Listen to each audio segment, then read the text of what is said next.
नमस्कार. सविताज किचन कट्ट्यामध्ये आज आपण दाल खिचडी बघणार आहोत. त्यासाठी आपण 2 वाटी तांदूळ घेतलेले आहे.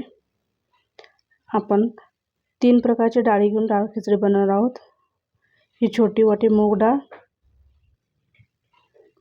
मसूर डाळ आणि तूर डाळ स्वच्छ धुवून घ्यायचे आहे. ते सर्व ही कांदा घेतलेला आहे, टोमॅटो, हिरवी मिरची, कढीपत्ता, तडक्यासाठी वाळली मिरची, कोथिंबीर, मिरची पूड, आलं लसणाची पेस्ट आणि हे फोडणीचे साहित्य ते आपण स्वच्छ धुवून घेतलेलं आहे.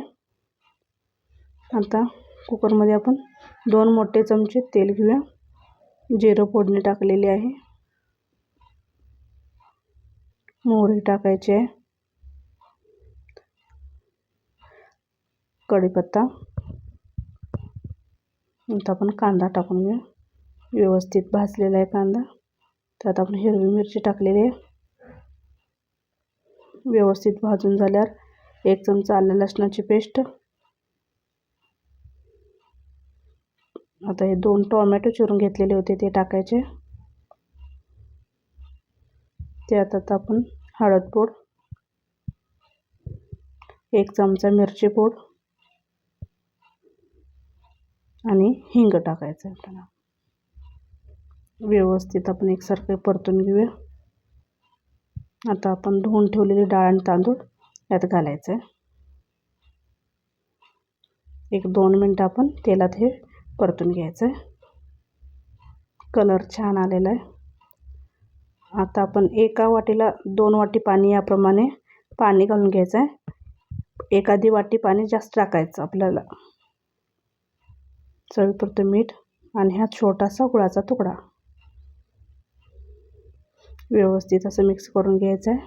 कोथिंबीर टाकून घ्यायची. थोडं पाणी 1 वाटी आपण जास्त टाकून घ्यायचं आहे, कारण डाळ खिचडी आपल्याला मऊसर अशी डाळ खिचडी करायची आहे. ही आपली डाळ खिचडी तयार झाली. छान अशी मऊ डाळ खिचडी झालेली आहे. आपण फोडणीसाठी तुपाची फोडणी करायची आपल्याला. त्यात लाल मिरची टाकली आणि थोडंसं हिंग टाकून घ्यायचं आहे आणि हा तडका आपण या भातावर टाकूया. ही आपली डाळ खिचडी तयार.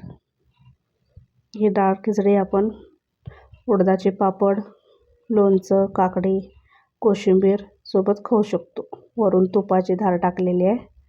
रात्रीचे हलके जेवण करण्यास खूप चांगले आहे. रेसिपी आवडल्यास लाईक, शेअर, सबस्क्राईब करा.